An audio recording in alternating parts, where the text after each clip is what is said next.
Hello and welcome to another edition of Vote School Board First Candidate Q&A. Today we are very fortunate to have with us sitting District 9 School Board Representative Veronica Edwards, who is also running for re-election. So thank you so much for being here with us, Veronica. Thank you. All right, and with that, I think we should just get rolling and jump right into the questions. So we'll start off with a really broad question. So you've served on the board for 4 years. Just sort of want to hear what made you run for school board in the first place and sort of why you want to continue serving on the board. I ran in the first place because of my background. I'm a retiree of the school district. During the school district, I was able to thrive. I actually started off as a school secretary at Oliver High School. I rose through the ranks and I came with Mrs. Louise Brennan, the first female superintendent of schools. And while I was with her, we went from assistant to deputy to superintendent. And then I graduated from Carlow University, directed the Word of the Week character program for 5 years, spent time as a family specialist with Head Start, woke up one morning and said, okay, this is over. Let me go do something else. And then I hung out at JCPenney for 10 years, earned a gold card, and retired from there. And then my community came back and said, Miss Veronica, we want somebody to run for school board and we picked you. Will you? And I did. Here I am.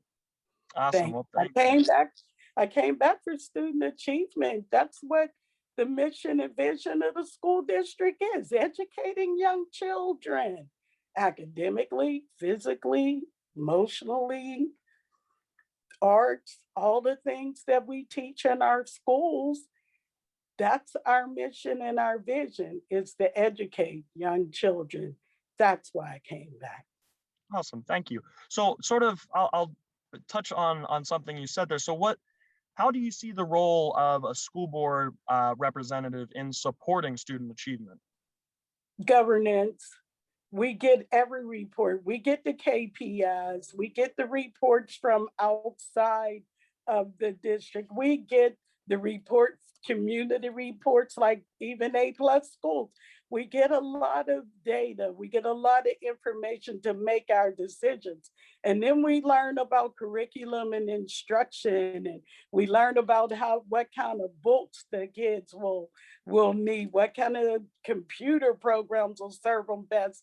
So it's a huge job. I should say it's huge.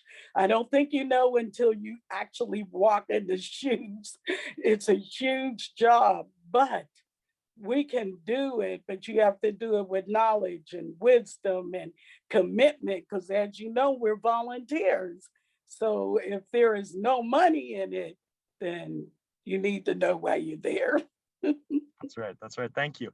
So I'll circle back to some more questions about student achievement and that kind of stuff, but I sort of wanted to ask you to share your thoughts around the budget in general and looking at the deficit moving forward, how you as a board member would want to address that. That's a good question. I actually thought about that today because I know Dr. Hamlet has a lot of decisions to make, but in the end, those decisions will require a board vote. And we want to be just as responsible to taxpayers because we're taxpayers too. So I'm looking at it from maybe the program standpoint, whether or not programs are working, whether or not we are putting our dollars where we get our biggest bang for the buck, whether or not we are using just using the money to do what's best for children, and is it working? So I have a lot of questions coming up because it's going to come up again, and we'll have to take a second look at the finances. Of course, coronavirus, nobody was prepared for, so neither was the school district. But where are we now, and where do we want to go from here? And what do we have to do to be effective and efficient? And of course, that requires dollars. So there's still a lot of questions to answer. Awesome, thank you.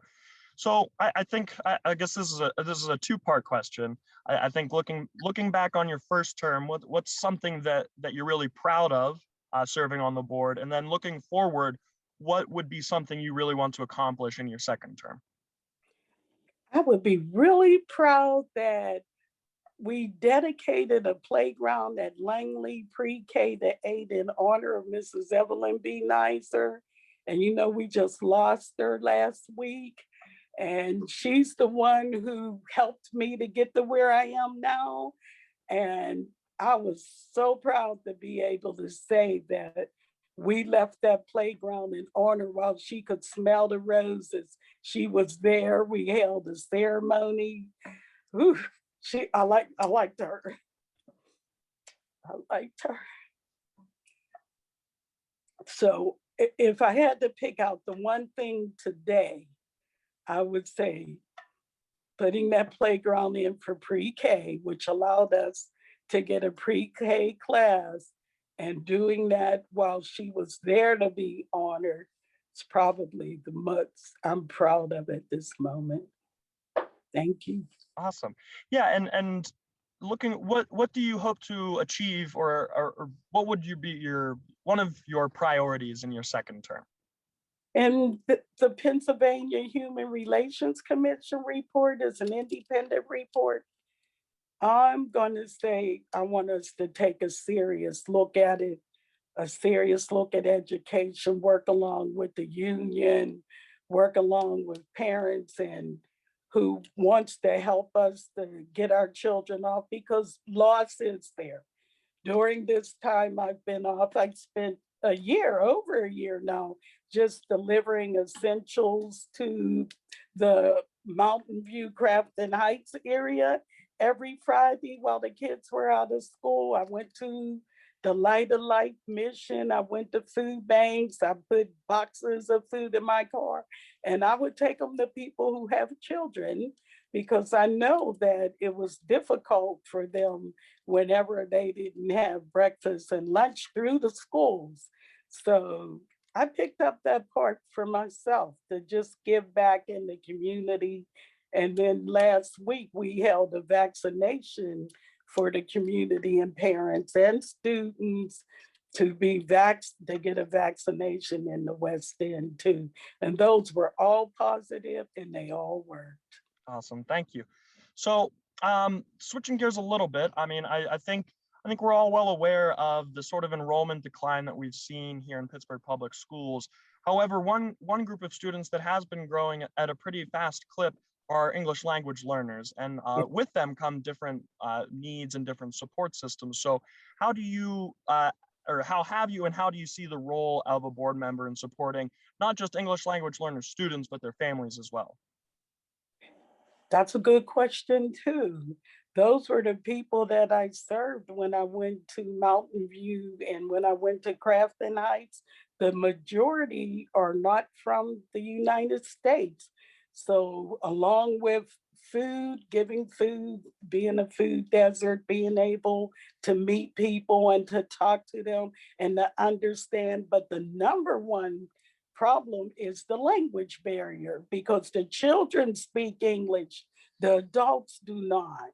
So I'm going to go back, as Langley is a community school, and we're going to look at English as a second language for adults, and not just adults, but also to be able to earn a GED in America.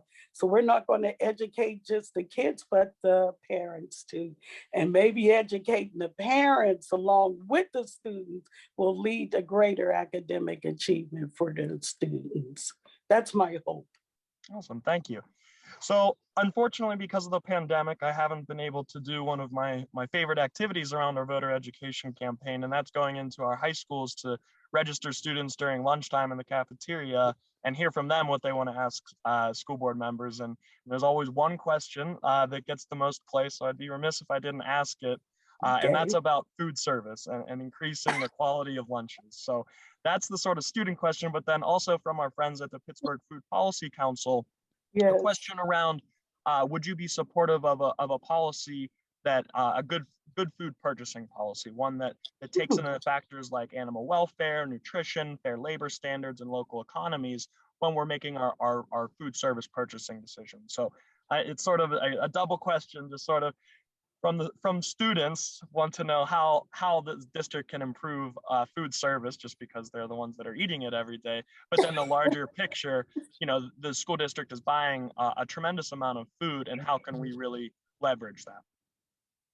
That's good. That's another good question. You're doing good.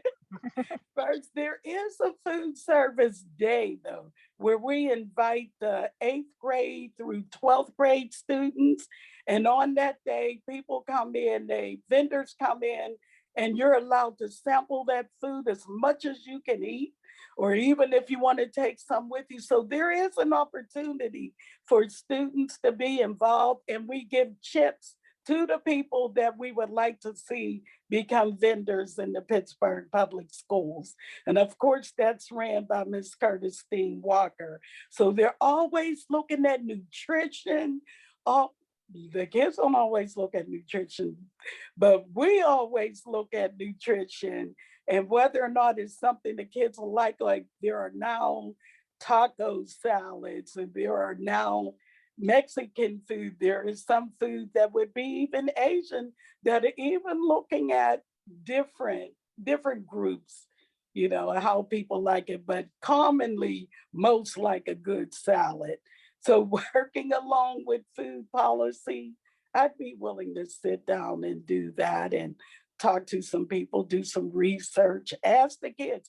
I always say ask the kids. They always know what it is that they want. They might not know how to go about getting it, but they will give you some good ideas. I talk to students myself, so I would incorporate them in that process.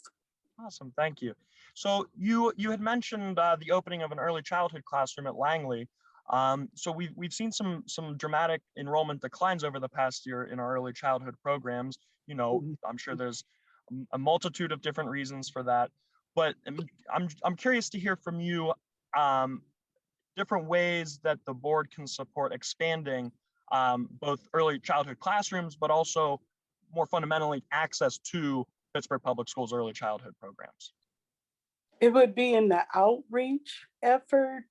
It's how you outreach. It's not all on a computer, because everybody doesn't have a computer, nor is everybody computer savvy. So my outreach would be greater than that. You have to go sit and talk to people. For example, our friends that are coming in from other countries, even with young children, they don't understand the system of the Pittsburgh Public Schools. So how do you go and get them to bring their children in unless you educate them enough to know that we even have the programs, how they will benefit their children, because our immigration population is growing. It's growing. So I would go after the groups that don't understand exactly what's going on, and maybe teach them more so we can break down that language barrier. They do have things. We have English as a second language. Jason Koval is excellent, but there's more that we can do, obviously, just to get out in the communities and let the communities know what's available in the Pittsburgh Public Schools. Awesome. Well, thank you so much for that. So we're running up against our time limit here, Ms. Edwards. So do you have any last messages that you'd like to share with the voters, or any issues that we weren't able to cover during the last 15 minutes? Well, to the voters, I'll say I would stay the course. Of course, I'm going to say re-elect Veronica Edwards, but not just because I'm there, because I have a heart for children, because I want to see what's best for them. I want to see them educated. I want to see them off the street and in the schools. I want to see them grow. So I fought hard. I fought real hard to make sure we could rally our children back to school. So to the community, our school staff, our students, our parents, our community, I would say, welcome back to school. Awesome. Well, thank you so much for your time today. We've been joined today with sitting District 9 School Board Representative and candidate for re-election, Ms. Veronica Edwards. So Veronica, thank you so much for your time. Thank you, Graham. I encourage everyone to head to the voteschoolboardfirst.org site. You'll be able to check out all of these videos and some other important dates about the upcoming election on May 18th. Thank you so much and have a great day.